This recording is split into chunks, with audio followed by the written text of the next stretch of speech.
Les graines, c'est quoi pour vous? Des pépins qu'on recrache? Moi aussi, c'est ce que je croyais avant de commencer ce film. En fait, les graines sont la base de notre alimentation et un maillon capital dans le développement de l'humanité. Depuis 12 000 ans, les paysans sèment, sélectionnent et échangent librement leurs graines. C'est toute l'histoire de l'agriculture. Cette pratique ancestrale est en péril. Sur la planète, 5 multinationales, des géants de la chimie devenus producteurs de semences, contrôlent la moitié du marché. Et elles ont un projet, devenir propriétaires des graines. Parmi eux, Monsanto a accepté de nous ouvrir ses portes. On a notre rôle pour résoudre un peu le problème de la nourriture dans le monde. C'est un système de cow-boy. Je vois quelque chose qui bouge, je dégaine. Pam! Depuis peu, partout dans le monde, des citoyens s'élèvent contre cette privatisation. Nous, citoyens, responsables et vigilants, exigeons la cessation immédiate des brevets sur les graines, car il est inacceptable que des entreprises privées aient la main mise sur le garde-manger du monde.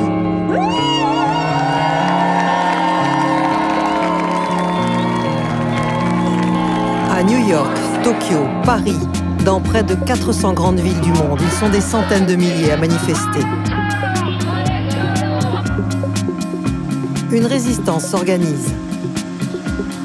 Des agriculteurs, des scientifiques, des élus se battent. À leur tête, une activiste indienne reconnue dans le monde entier, Vandana Shiva. Comme Gandhi, elle prône la désobéissance. S'ils pensent qu'ils peuvent breveter la vie, nous leur avons déjà dit que nous n'obéirions pas. Nous avons suivi son combat en Inde, en France et à Bruxelles. C'est un choix entre l'abondance et la rareté. Un choix entre la guerre et la paix.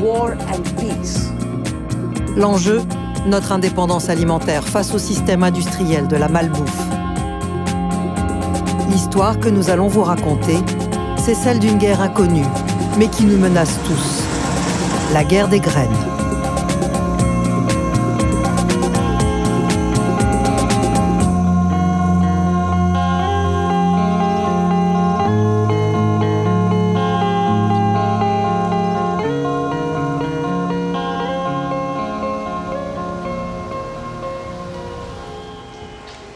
À Bruxelles, la guerre des graines a commencé.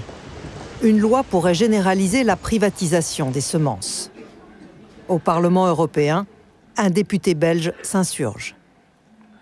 Connaissez-vous un secteur économique dominé aujourd'hui au niveau mondial par une vingtaine d'acteurs? Vous allez dire, bah oui, évidemment, la banque. Des banques qui dictent leur conduite aux États, qui fixent l'agenda mondial. Mais figurez-vous que le secteur agroalimentaire, c'est la même chose.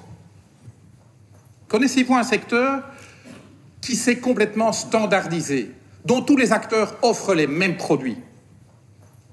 Vous allez dire la banque, évidemment.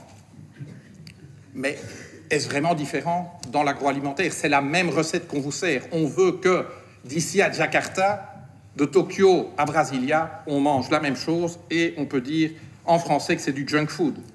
On veut faire de ce que la nature a créé pour nous une marchandise. L'autre bras de la tenaille. En Belgique, Philippe Lamberts est une star de la lutte contre les abus des banques. Et les méthodes de communication des multinationales, il les connaît par cœur. Ils vont vous dire c'est pour protéger les petits fermiers, c'est pour protéger les PME. Ils ont ce langage à la bouche tous les jours. Eh bien, il est temps que les masques tombent, car ce qu'ils font, c'est défendre les intérêts de quelques-uns.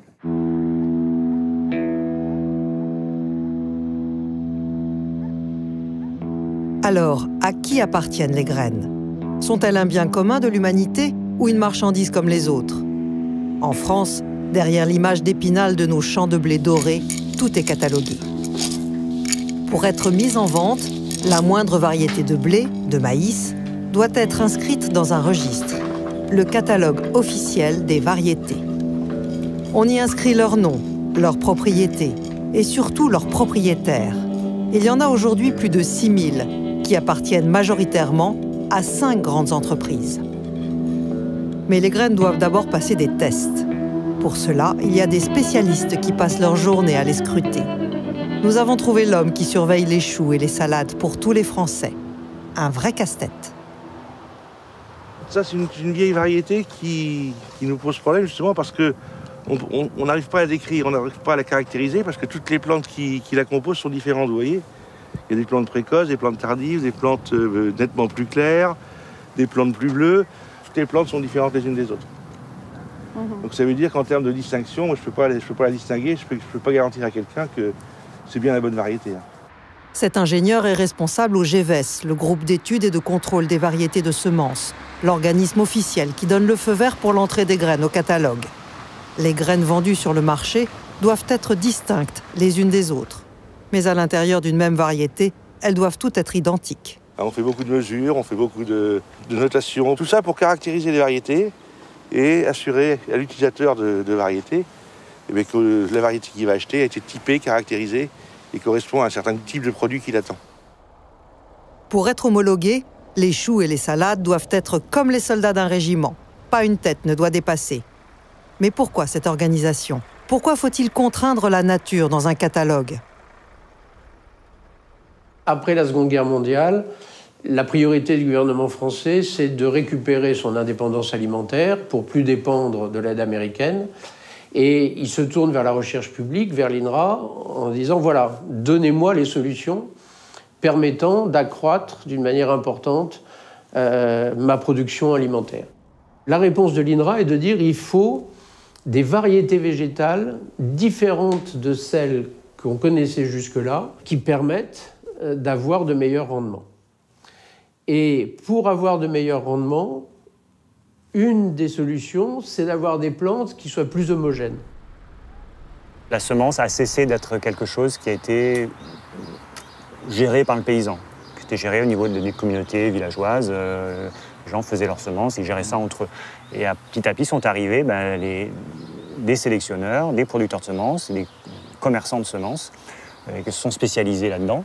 Et c'est toute une partie du métier des paysans qui petit à petit a été supprimée, a été écartée. Le sélectionneur, l'obtenteur, qui crée une nouvelle variété ou qui fabrique une nouvelle variété, est quand même empoisonné par le fait qu'il suffit de semer le grain récolté pour la reproduire. Donc il n'a pas de marché véritablement, donc son travail n'a pas de valeur. Donc c'est une très vieille revendication des sélectionneurs de créer une forme de droit de propriété sur le vivant.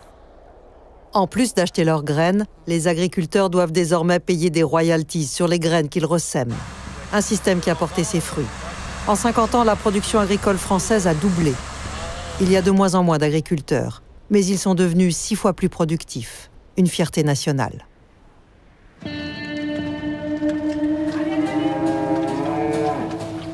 En France, cette course au profit, certains paysans la remettent en cause. Ils ne sont pas nombreux, mais nous en avons rencontré un, enfin, une. Marie Durand a repris la pierre folle, la ferme de son père et de son grand-père. L'agricultrice est une atypique. Elle est à la tête d'un troupeau de 70 vaches laitières et possède 93 hectares de terre. Elle y cultive la nourriture pour ses bêtes.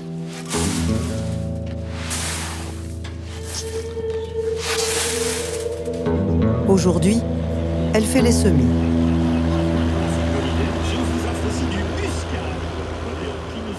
Allô? Oui. J'avais besoin de 150 kilos de févrole au dernier moment, quoi. Mais là, j'ai pris le parti de semer puisque je n'arrivais pas à vous joindre et donc c'est trop tard, tant pis. Une autre fois, j'essaierai de m'y prendre plus tôt. En tout cas, merci d'avoir appelé, monsieur Renaud. Merci. Un semencier, tiens. Non, un fournisseur. Pendant 15 ans, elle a fait comme son père. Elle a racheté ses semences d'une année sur l'autre. Maintenant, elle a décidé de faire autrement. Quand il était jeune, il faisait ses semences de maïs. Et il a complètement laissé tomber pour des raisons, je ne juge pas du tout, mais ils ont laissé tomber ça, cette génération-là. Et la génération d'après aussi. Et nous, on arrive et on remet ça un peu en cause. Et là, je pouvais lui montrer que voilà ce qu'il faisait quand il était jeune, on arrive à le refaire aussi aujourd'hui. Et qu'après tout, même si le monde a changé et que la modernité est arrivée, on refait nos semences de maïs, quoi. Ils ont lâché cette partie-là, nos pères. Et moi, dans mon travail d'agricultrice, Semer, c'est une chose, récolter, c'est une chose, mais essayer d'être autonome sur pas mal de choses, dont les semences, ça fait vraiment partie de mon métier, quoi.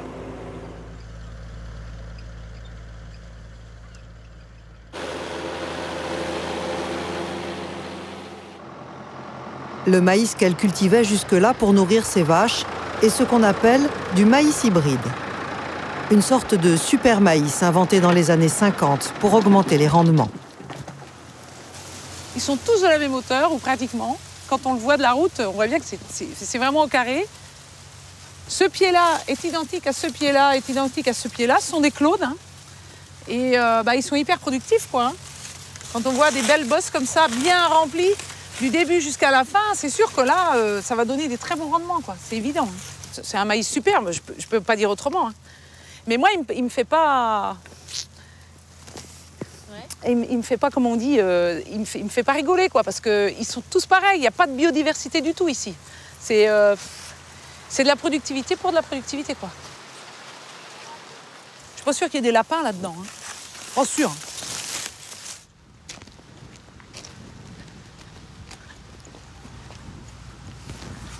Ce maïs-là, je prends un bout de la parcelle qui m'intéresse parce que c'est la meilleure parcelle et je veux la ressemer l'année prochaine. Ah ben, c'est pas possible.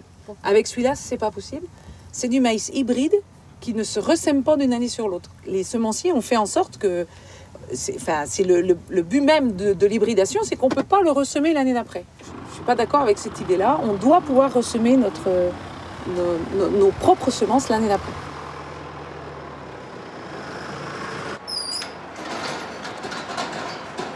Pour pouvoir nourrir ses vaches en restant autonome, Marie a décidé de cultiver des graines de maïs qui se reproduisent. On l'appelle le maïs population. Il est de toutes les couleurs. Une semence libre de droit, elle n'est pas inscrite au catalogue. Elle vient de récolter les meilleurs épis, les poupées, dont les graines toutes différentes seront ressemées au printemps. Un beau résultat qu'elle partage avec son père. Moi, je dirais qu'il y a une certaine satisfaction de pouvoir travailler sa matière. Vous avez pu faire ça, vous aviez la liberté de faire ça, sinon, du temps que c'était vous qui dirigez l'exploitation, on pouvait replanter son propre grain. Mais on ne savait pas du tout ce que... Il n'y avait pas le choix. On ne savait pas ce qu'on faisait, en fin de compte, on achetait de la semence de maïs, point. Ouais. De toute façon, vous n'aviez que ça, il n'y avait pas de semence population à traîner dans les greniers. Non. Mais parce que la prise de conscience s'est faite plus tard. Enfin, à mon avis. Hein. Oui. La prise de conscience s'est faite plus tard. C'était comme ça, ça suivait son cours. Et je crois qu'en plus, l'avènement des OGM nous a fait un certain nombre d'entre nous réfléchir. Avant, on ne se posait pas non plus la question. De plus près, oui, c'est vrai. On ne se posait pas non plus la question. Mais il y a quelque chose de fort quand même là-dedans. Parce que on fait la nique un peu aux semenciers quand même. Hein? Là, Monsanto, il doit pas rire quand il va voir ça, il va pas rigoler, quoi. Il va se dire, tiens, encore un qui a trouvé la faille. La faille, c'est d'avoir trouvé ces graines gratuites. Cela représente une économie de 2 000 € chaque année. Mais il reste un obstacle. En France, la loi n'autorise que l'échange ou la vente de semences inscrites au catalogue.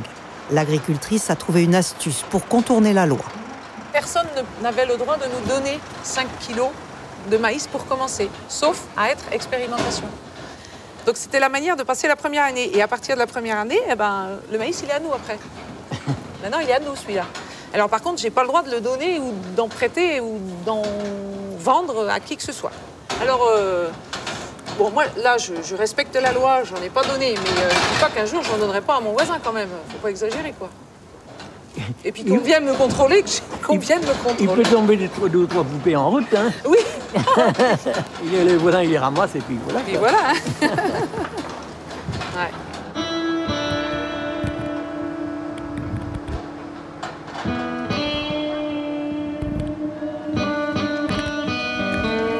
Aujourd'hui, 95% des semences de maïs inscrites au catalogue sont hybrides, donc stériles. Un verrouillage qui rapporte gros à l'industrie. 769 millions d'euros, un tiers du chiffre d'affaires de toutes les semences en France. Des agriculteurs dénoncent cette mainmise. À leur tête, Guy Kassler. Moi, ça ne me dérange pas. Et je voudrais qu'on passe au moins 2 heures à parler de là-dessus. Il a fondé le réseau Semences Paysannes pour défendre les agriculteurs qui, comme Marie, veulent retrouver leur autonomie. Pour lui, les hybrides, tout comme les OGM, ont été mis au point pour contrôler le marché. L'industrie semencière, elle peut faire monter le prix autant qu'elle veut, et les prix des semences sont multipliés par 2, par 3.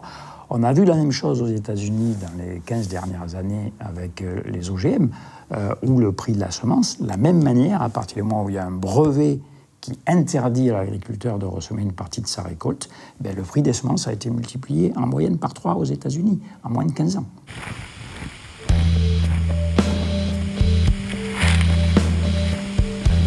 Alors, qui sont les industriels qui contrôlent le marché des graines? Nous avons contacté les 5 géants de la semence. Monsanto et DuPont Pioneer aux États-Unis, en France Limagrain, Syngenta en Suisse et Bayer en Allemagne. La plupart d'entre elles viennent de l'industrie chimique. Certaines se sont distinguées pendant la guerre. Bayer est issue d'IG Farben, l'entreprise qui fabriquait le Zyklon B pour les nazis, utilisé dans les chambres à gaz. Monsanto, c'était l'agent orange, répandu dans la jungle pendant la guerre du Vietnam pour anéantir l'ennemi. Des produits qui seront recyclés en pesticides pour l'agriculture industrielle. Jean-Pierre Berland est un amoureux de la nature. C'est un ancien ingénieur agronome qui a quitté les laboratoires officiels pour prendre le maquis. Il est en colère. Il dénonce ce mariage contre nature de la chimie et des graines. C'est quand même une situation extraordinairement inquiétante, puisque on a l'industrie des semences, l'activité semencière maintenant est entre les mains, c'est-à-dire les semences, c'est la vie. L'activité semencière à l'heure actuelle est entre les mains des fabricants de produits en seed, c'est-à-dire des fabricants de morts. Je sais très bien qu'on va voir sur le dos les fabricants d'agrotoxiques qui, eux, ils ont la main sur le cœur et ils disent « notre but, c'est de nourrir la planète ». Mais le but du système, c'est pas encore une fois de nourrir l'humanité, ils s'en foutent. Le but, c'est de faire des profits, quel que soit le coût pour l'humanité. Les accusations sont graves. Nous avons cherché une réponse auprès des multinationales. Seul Monsanto, le leader mondial des semences, notamment les OGM, nous a ouvert ses portes. Pas question de rencontrer un responsable de la stratégie du groupe, mais seulement le gestionnaire de cette usine Monsanto en France. Un bon soldat, parachuté depuis le Portugal, où il était commercial pour la marque. Bonjour. Ça va? Nous sommes dans la plus importante usine Monsanto en Europe. Le patron est fier de nous présenter son trieur optique, une machine qui reconnaît et rejette les mauvaises graines à toute vitesse.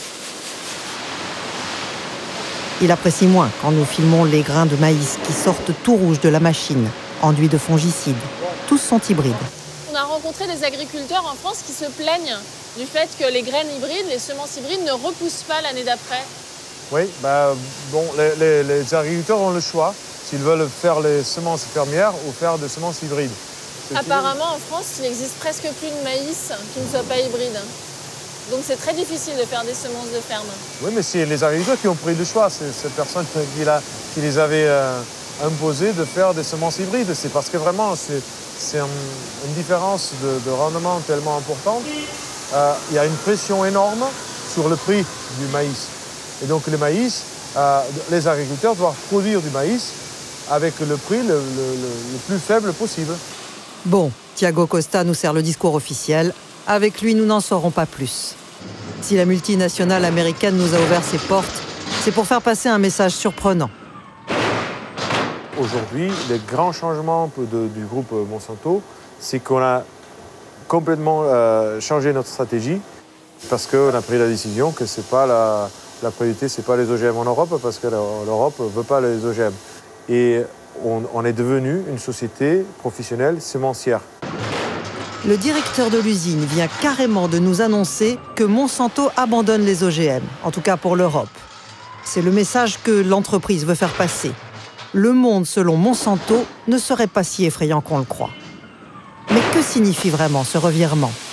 Rien qu'avec cette usine, Monsanto fournit 1/3 des semences de maïs de tout le marché français. Une position dominante qui peut avoir des conséquences insoupçonnées. Décryptage. Si toutes les semences avec les brevets appartiennent à 5 ou 6 multinationales, ça a un impact pour l'autonomie des paysans, qui sont complètement dépendants de ce modèle industriel, Mais aujourd'hui, ça a un impact tout simplement pour la sécurité alimentaire, ce qu'on appelle la souveraineté alimentaire. C'est un pouvoir qui est totalement déconnecté des pouvoirs politiques et qui peut imposer. Monsanto, c'est pas difficile. Il peut priver la France de semences le jour où il se sera approprié de tout. Peut-être que le gouvernement sera obligé de plier, d'accepter les OGM, parce que Monsanto lui dira « Attention, moi je déclenche une révolution chez toi si tu ne veux pas accepter mes semences OGM. »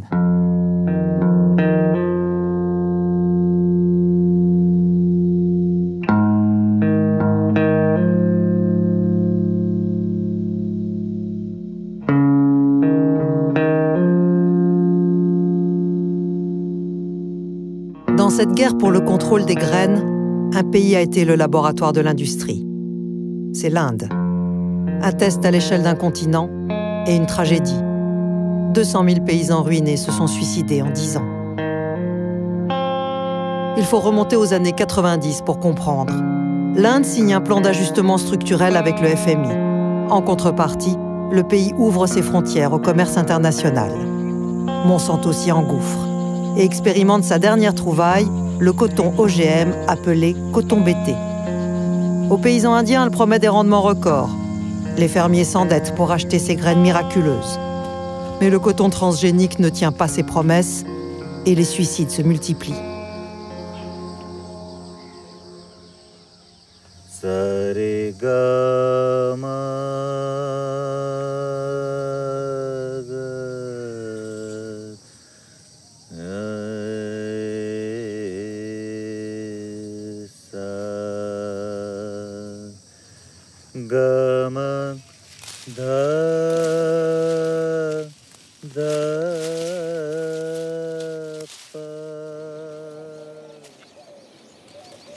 Alka est la veuve de l'un de ces paysans qui s'est donné la mort.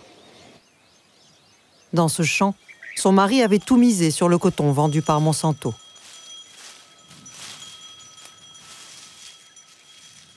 Il a semé le coton OGM et les plantes n'ont pas bien poussé.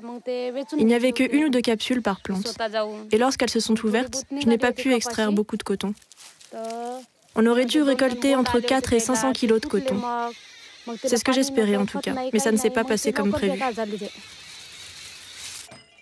Elle vit à Billi, un village de la ceinture de coton, une région au centre de l'Inde où le coton transgénique a occupé jusqu'à 90% des cultures.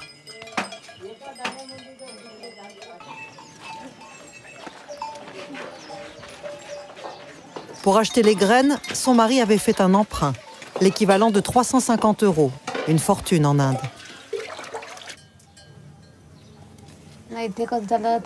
Comme le coton BT nous a donné une mauvaise récolte, il n'a pas pu rembourser la dette contractée auprès de la banque. Du coup, les intérêts se sont accumulés. Quand il rentrait à la maison, les enfants pleuraient de faim, mais il n'avait pas assez d'argent pour les nourrir. Il dépensait ce qui lui restait dans l'alcool. Dans l'unique pièce où vit Alka, un objet nous glace le sang. Le pulvérisateur à pesticides qui appartenait à son mari. Ce que j'ignorais, c'est qu'il gardait de petites quantités de pesticides à chaque fois qu'il en utilisait. Et c'est avec ce mélange qu'il s'est empoisonné, car il n'avait pas l'argent pour en acheter.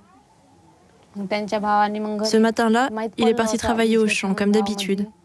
Et vers 10 h, on est venu me dire qu'il s'était écroulé et qu'il vomissait. Son frère est allé le chercher, on l'a ramené à la maison.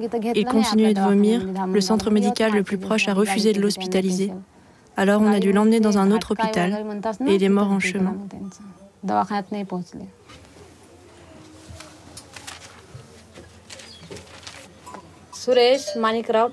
Il s'appelait Suresh. Au mois de mai, ça aurait été le 12e anniversaire de notre mariage.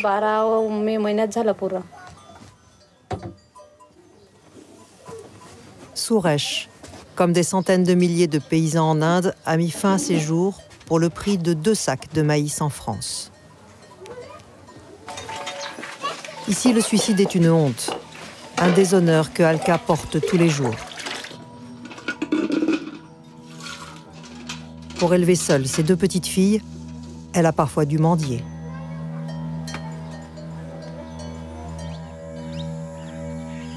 Une femme a changé le cours de son existence Elle s'appelle Vandana Shiva. Elle est docteure en physique quantique et elle est devenue le symbole de la lutte contre les ravages de l'industrie semencière.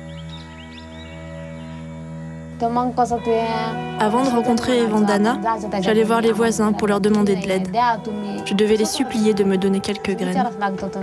Elle m'a redonné la confiance en moi. Grâce à elle, je me suis dit que je pouvais changer ma vie.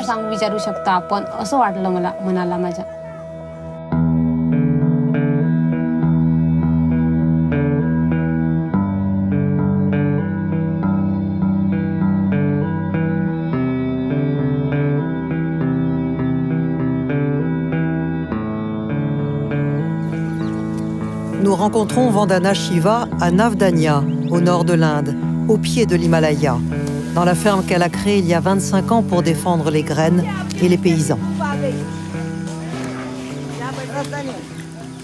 C'est du riz basmati? Oui, c'est du basmati charbati. C'est la fin de la mousson et le début des semis. Vandana reçoit des paysannes venues des villages alentours. Je pense arrêter la production de sucre de canne et planter du basmati à la place. Oui, prenez-en autant que vous voulez. Les paysannes veulent cette variété de riz basmati. Elles disent qu'elles le cultivaient encore il y a 15 ans et puis elles ont arrêté. Elles en ont à nouveau besoin. Elles vont prendre des graines pour la prochaine saison et ainsi, elles ne sont pas dépendantes des semences qu'elles achètent au marché. Elles ont leurs propres graines. C'est l'essence même du combat de Vandana, distribuer les graines gratuitement. Pour le faire à grande échelle, elle a créé ce qu'on appelle une banque de graines. Maintenant, on va préparer les semis pour la prochaine saison. Donc, on a sorti les semences qui correspondent à cette saison. Il y a aussi des légumes. Et quand vous sortirez d'ici avec mes collaborateurs, vous pourrez leur indiquer quelle sorte et combien de chaque sorte vous en voulez.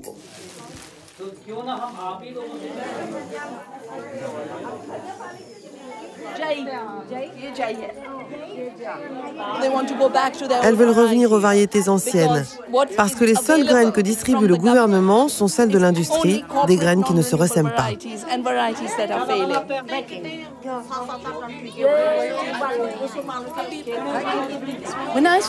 Quand j'ai démarré la ferme Navdanya, le but c'était clairement de faire reconnaître la liberté des graines, afin d'éviter qu'elles ne disparaissent et qu'il n'y ait plus que des graines vendues par Monsanto, des OGM.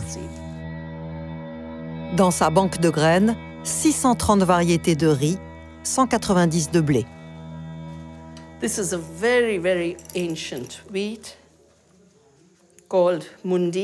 C'est un blé très ancien qu'on appelle le mundi, aussi vieux que l'agriculture. C'est le genre de variété que Monsanto a essayé de breveter. Est-ce qu'ils ont réussi? Nous les avons combattus et nous avons gagné. Ils ont retiré leur brevet.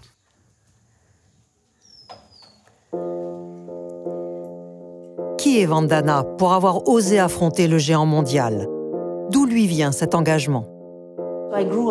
J'ai grandi dans une forêt de l'Himalaya, dans une ferme. Et l'héritage que j'ai reçu de mes parents, et je les en remercie tous les jours, c'est d'abord la simplicité. Mais ils nous ont aussi encouragés à créer la liberté pour les autres. J'avais 6 ans quand cet horrible nylon fait à base de pétrole a déferlé sur le pays. Et ma mère m'a demandé ce que je voulais pour mon anniversaire. J'ai répondu un vêtement en nylon, parce que tout le monde en portait. Alors elle m'a dit, si c'est vraiment ce que tu veux, je te l'achète. Mais n'oublie pas que ce vêtement de nylon va aider un riche industriel à acheter sa prochaine Mercedes. Alors que le gilet en laine, qui a été tissé à la main par une femme dans un village, l'aidera à allumer le feu et à cuisiner un repas pour ses enfants.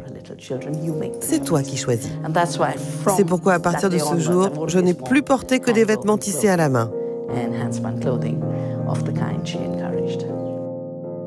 Dans les années 70, Vandana rejoint le mouvement Chipko, des paysans qui se dressent contre la déforestation en enlaçant les arbres.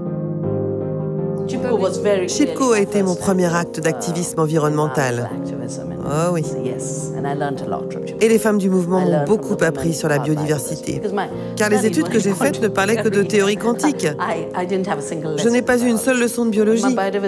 La biodiversité, je l'ai apprise de femmes qui ne sont jamais allées à l'école. Elles ont été mes professeurs. Mais j'ai aussi appris avec Chipko à quel point la solidarité, le pouvoir de la base et l'autogestion sont plus puissantes que tout.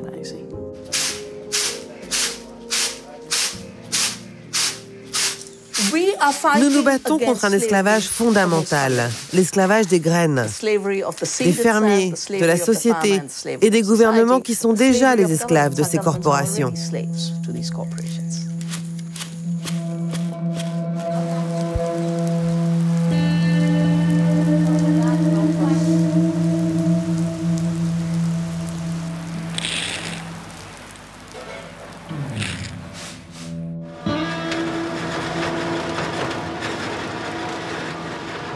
Moi, je suis trop contente, là.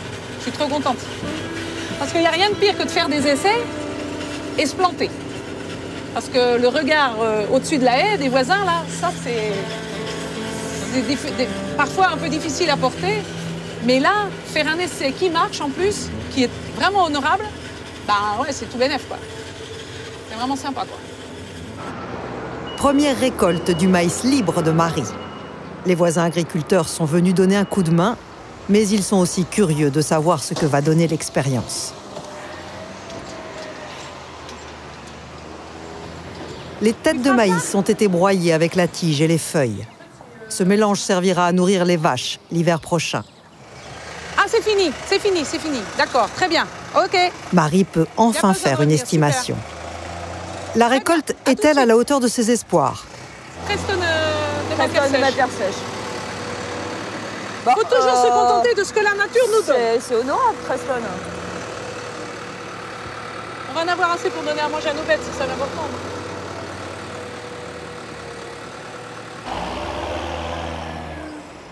Pour l'instant, le maïs libre est moins performant que le maïs des semenciers. La liberté a un prix que tout le monde n'est pas prêt à payer. Bon. Un rosé Marianne ou un Clear finalement? Moi, je pense que si je fais de la semence certifiée, je pense qu'au final, quand je calculerai, j'aurais gagné plus d'argent qu'elle. Ah non, tu sais pas. On a... Ben, je sais pas, on a tu sais pas pour l'instant. Non, mais c'est son hypothèse. C'est mon hypothèse de départ. Et moi non plus, je ne sais pas, mais on attend. On attend. Il attend que vous essayez les plâtres. Ouais. Après, si on me dit qu'on peut faire sa semence fermière, que si on compte tout le temps passé, le rendement, la qualité du fourrage récolté et que ça revient moins cher, moi je veux bien étudier la chose. Oui, mais il n'y a pas que le coût. Moi, leur semer sa semence, c'est quand même un paysan, il a toujours fait ça. Non, mais oui, mais là... Si un jour on te dit tu n'as plus le droit de ressemer tes semences, bah là, on a plus ça fait 40 ans que je ne suis pas paysan, alors puisque ça fait 40 ans mais que je sème pas... Marie en est à son premier coup d'essai, mais d'autres ont déjà ouvert la voie.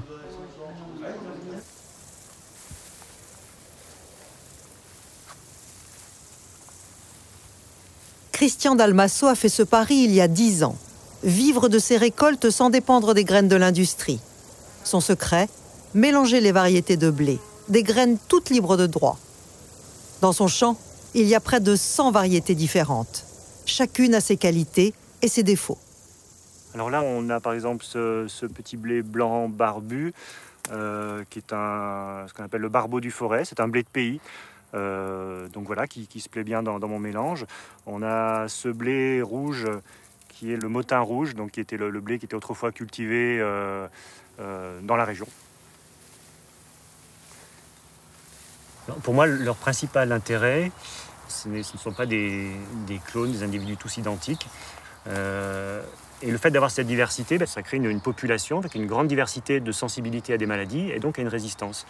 Pour prendre un exemple, j'ai cet épi qui est dans le champ, qui va être sensible à une maladie, mettons la rouille du blé.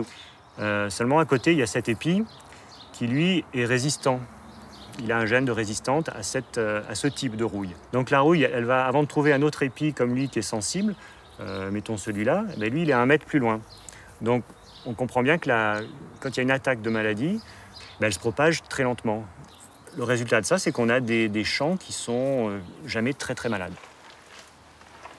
Christian produit ses propres graines et se passe de pesticides. Il baisse ainsi ses coûts de production. Et en plus, il peut travailler en bio. Avec son blé, il fait lui-même son pain qu'il vend directement aux consommateurs de la région. Une organisation en circuit court qui lui permet de vivre. On s'en sort parce qu'on transforme tout ce qu'on produit. Tout ce qui sort de cette ferme, c'est du produit transformé.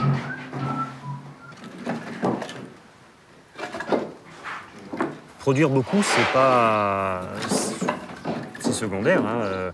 On est encore dans le mythe productiviste qui est encore très ancré dans le monde paysan et dans la société en général, où c'est valorisant de produire beaucoup. Mais c'est pas parce qu'on produit beaucoup qu'on va dégager un revenu et qu'on va vivre correctement. C'est quelque chose qui nous guide presque au quotidien, quoi, de la recherche d'une autonomie maximale, dépendre le moins possible des banques, des subventions, l'autonomie égale l'autonomie semencière. L'agriculteur boulanger a réservé un champ pour des expériences. Au milieu de sa collection de blé libre, il y a une petite parcelle de blé du catalogue. Le décor idéal pour convier Jean-Pierre Berland, le militant de la nature qui a quitté les laboratoires. Et ici, on est face à deux blés, un blé moderne qui correspond aux qualités industrielles du blé, c'est-à-dire, et on voit tout de suite que sa caractéristique, c'est que les plantes sont toutes à la même hauteur. Ici, on avait le paysan qui produisait du blé. Ici, avec ça, on a l'exploitant agricole, rien à voir avec le paysan, hein, qui produit, qui est dans un système agro-industriel, lequel système agro-industriel produit des profits en transformant les pesticides en pain jaqué. Ici, on a affaire à des plantes qui sont en évolution constante. Ici, Christian et ses collègues, ils travaillent comme ils ont envie de travailler, ils choisissent, ils sont autonomes, ils sont libres. Le choix des graines, finalement, c'est un choix entre deux projets de société et que nous avons en permanence sous les yeux, sans le voir. Regardez bien, nous quittons les 100 variétés de blé du paysan boulanger. Et nous voici dans un champ industriel, une armée de clones. Moi, je ne regarderai plus jamais les champs de la même manière. En France, une association résiste aux multinationales. Son nom, Cocopelli. Donc il est clair que nous sommes fort fiers et heureux depuis 20 ans d'avoir distribué des semences, les avoir vendues, données, échangées dans l'irrespect le plus total de leur légalité. Là où Cocopelli se situe évidemment dans cette dynamique de libération des semences, c'est que depuis 8 ans, on est dans les tribunaux. Les tribunaux de France... Parmi ses plus fervents soutiens, Vandana Shiva. Cocopelli fait pousser des graines non répertoriées au catalogue, les vend ou les distribue gratuitement. À cause de cela, Cocopelli est poursuivi en justice par les semenciers pour concurrence déloyale. Voici 500 variétés. J'espère que vous pourrez les passer et vous transformer en contrebandier professionnel, comme nous depuis 15 ans. Mais je l'ai déjà été. Cocopelli vient de perdre la première manche d'un procès devant la Cour européenne. L'association a fait appel et compte bien profiter des débats pour dénoncer le projet de loi en discussion à Bruxelles. Alors maintenant, ils votent de nouvelles lois qui imposent l'uniformité à travers l'inscription obligatoire dans un catalogue. Et l'affaire Cocopelli a amené cette question dans l'agenda politique de manière très claire. Nous devons écrire des lois positives, tout en résistant aux lois négatives. En Inde, nous avons réussi à introduire dans la loi la notion de droit des fermiers, leur droit à conserver, échanger, améliorer, vendre leurs graines, un droit inaliénable. Nous avons besoin du même texte en Europe. Dans la tempête de la création de cette dictature des graines, la France est au centre. Parce que l'affaire contre l'association Cocopelli marque un tournant décisif et appelle le monde entier à se réveiller.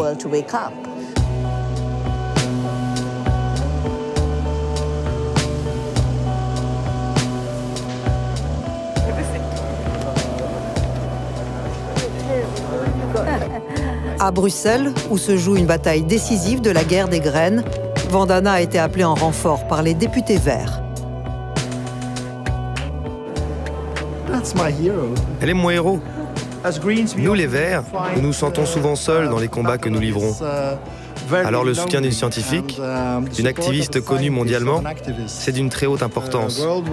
Pour montrer aux citoyens que ce combat, c'est aussi le nôtre.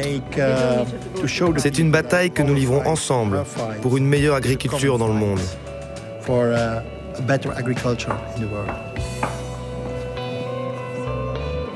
Down, up. Vandana Shiva va tenter de convaincre l'Europe que les graines doivent rester un bien commun de l'humanité.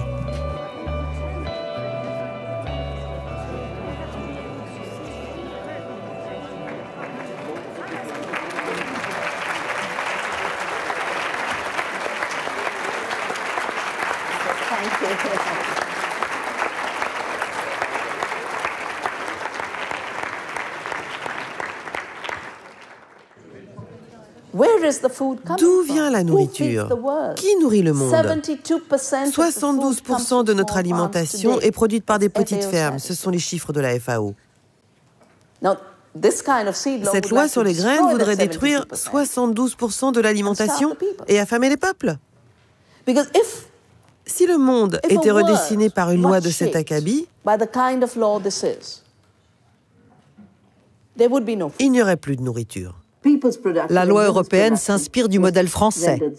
Chaque graine vendue dans l'Union européenne devra d'abord avoir été inscrite dans un catalogue européen. La Commission européenne en est à l'origine. Le but, protéger l'industrie semencière. La production des graines européennes est la plus performante. Nous sommes le plus grand exportateur et la qualité de nos graines est reconnue comme la meilleure au monde. Nous respectons pleinement la pratique ancestrale qui consiste pour les fermiers à avoir le droit de garder les graines qu'ils produisent pour leur utilisation personnelle. Mais nous devons aussi trouver une solution pour continuer à vendre des graines produites en très grande quantité. Et c'est pourquoi nous avons ce texte de loi pour prendre en compte tout cela et trouver un compromis. Le compromis. Les échanges seraient autorisés hors catalogue, entre une dizaine de paysans au maximum. En gros, à condition de ne pas menacer le marché des industriels. Si 100 agriculteurs veulent se mettre ensemble pour faire des échanges de semences paysannes pour développer leur production, eh bien, ils ne rentrent pas dans le circuit. Ça, c'est interdit. C'est ça la réussite dans ce genre de texte. C'est qu'on est capable de vendre le bon Dieu avec le diable et on a l'impression qu'ils sont à égalité. Et ça, c'est vraiment l'escroquerie extraordinaire. Cette loi est si importante car c'est un choix entre la guerre et la paix. C'est un choix entre l'abondance et la rareté. C'est un choix entre les maladies, les toxiques et la santé. De plus en plus de citoyens s'insurgent contre la malbouffe. Une prise de conscience qui a convaincu quelques élus de défendre la liberté des graines. C'est le cas à Grigny-sur-Rhône, un village au sud de Lyon. Depuis 3 ans, le maire achète à Cocopelli toutes les graines qui sont semées sur les espaces verts de la commune. On est une des rares communes de France, si ce n'est la seule, je pense, à organiser des semis désobéissants, à le faire savoir, pour bien dire que ici on est contre le fichage et la privatisation du vivant et qu'on l'exprime haut et fort. Donc la ville de Grigny est un receleur et est fière de l'être, bien sûr. Donc à chaque fois qu'on sème nos graines et nos semis désobéissants, on invite bien sûr le préfet et les différentes autorités qui ne se déplacent pas, ce qui est fort dommage, parce qu'on aurait beaucoup de choses à leur dire. Moi je pense que là, il faut qu'on organise des grands mouvements de désobéissance civique et qu'on enfreigne les lois et qu'on distribue les semences, qu'on les échange, qu'on les distribue, qu'on les sème, et qu'on dit j'ai désobéi, j'ai enfreint la loi, je demande à être poursuivi pour en fait avoir permis aux vivants de se reproduire dans la terre.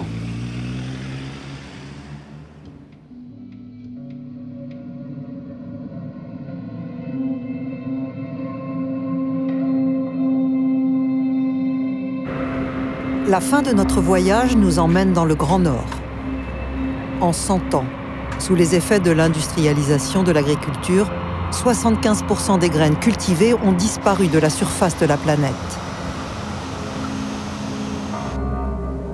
La solution contre cette catastrophe se trouverait ici, à 1000 km du cercle polaire, sur l'île du Spitzberg.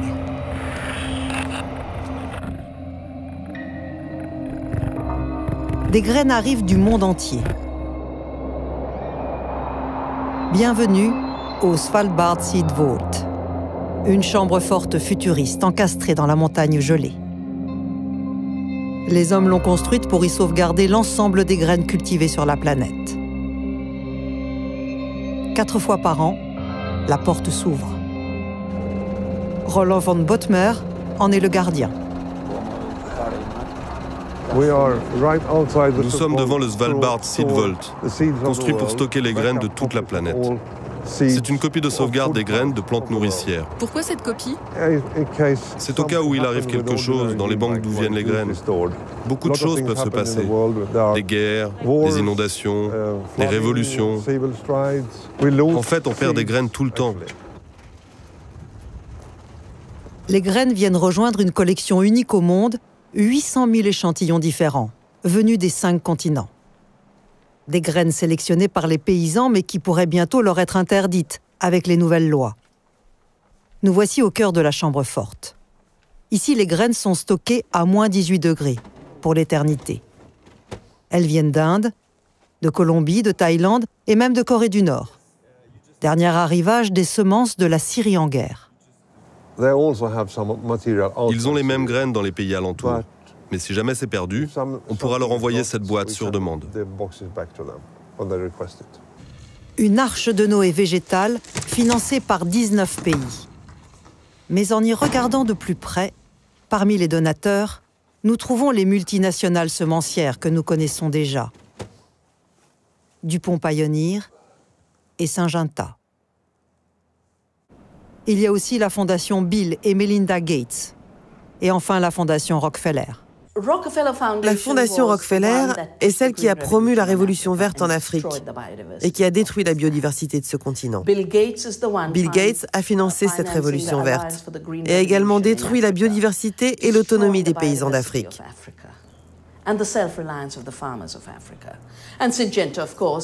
Syngenta, c'est le leader des biotechnologies après Monsanto. Ces intervenants sont ceux qui ont créé la monoculture et les monopoles. S'imaginer qu'ils vont faire autre chose avec les graines qui sont dans cette banque, c'est oublier complètement leur histoire et leur trajectoire.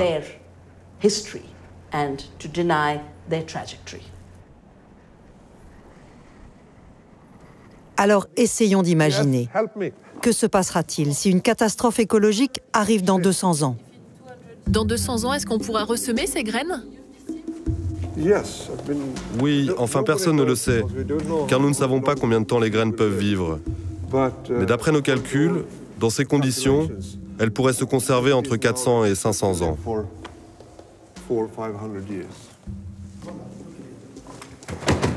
Si on concentre tout au même endroit et qu'en plus on ne va pas ressemer régulièrement les graines pour qu'elles gardent leur capacité de germer, on n'aura que des graines mortes.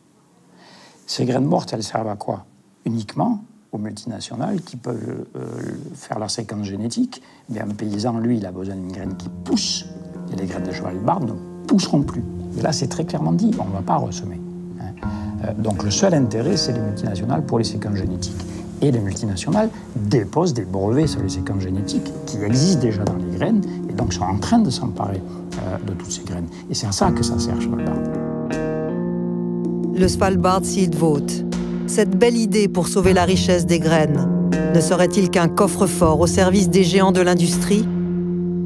En cas de catastrophe écologique, ils seraient en tout cas les seuls à pouvoir récupérer les gènes des semences.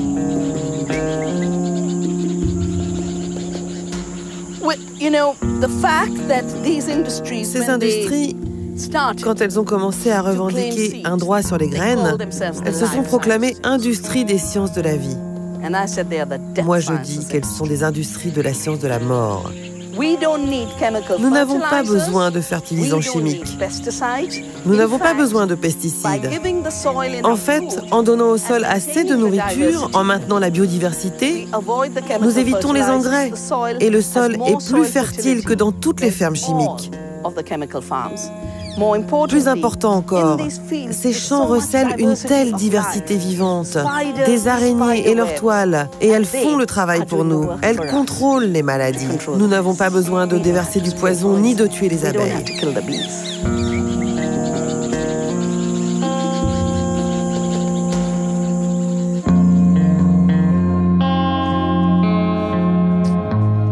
La guerre des graines n'est pas gagnée pour les paysans.